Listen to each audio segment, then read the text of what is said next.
দেখা যাচ্ছে না।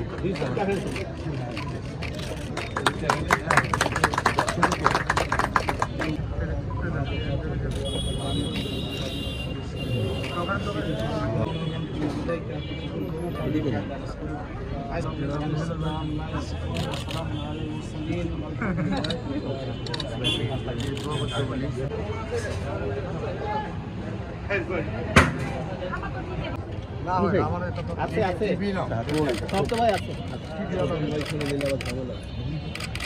মাননীয় প্রধানমন্ত্রী তারেক রহমান স্যারের মাননীয় প্রধানমন্ত্রী আসতে স্যার ভবিষ্যতে ওনাকে দিয়ে আমরা উদ্বোধন করবো। আর 50 বছর করলাম প্রাইম মিনিস্টার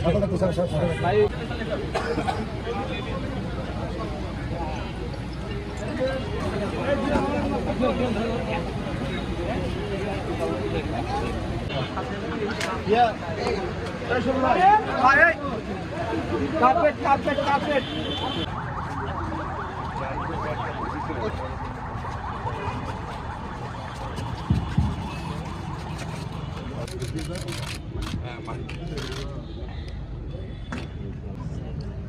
এবার আপনারা একটু সরে যান এবার আপনারা সরে যান।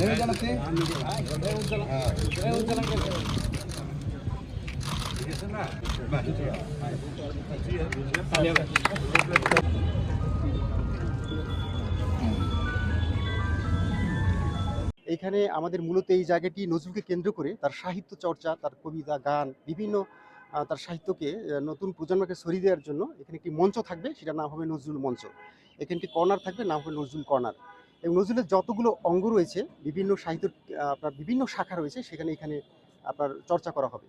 আমরা এখানে পরবর্তীতে নজরুল ক্যালেন্ডার ঘোষণা করেছি, সারা বছর বিভিন্ন অনুষ্ঠান হবে, সেই অনুষ্ঠানগুলো আমরা এখানে করবো, এই উদ্যোগ গ্রহণ করেছি। এখানে কোনো বহুতল ভবন না, আমাদের হচ্ছে এটা খোলা থাকবে জনসাধারণের জন্য, এবং তারা যে কোনো সময় যে কোনো দল নজরুলকে নিয়ে বা যে কোনো সাহিত্য চর্চা এখানে করতে পারবে। আপনারা জানেন নজরুলের নাটক রয়েছে, পালা গান রয়েছে, সেগুলো এখানে চর্চা করতে পারবে এবং এটি উন্মুক্ত থাকবে সবার জন্য।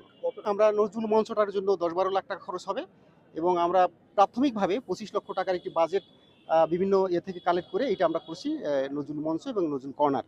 এবং এখানে চারদিকে আপনার গাছ লাগানো হবে। আমরা ইতিমধ্যে আপনারা দেখেছেন যে মাননীয় মন্ত্রী একটি গাছ রোপণ করেছেন, আমরা করেছি, এবং এখানে সুন্দর গাছ বৃক্ষরোপণের ছায়ায় এটি থাকবে। এখানে নজরুল মঞ্চ থেকে শুরু করে নজরুলের প্রত্যেকটি সাহিত্যর প্রত্যেক অঙ্গই এখানে আপনার পরিচর্যা করা যাবে।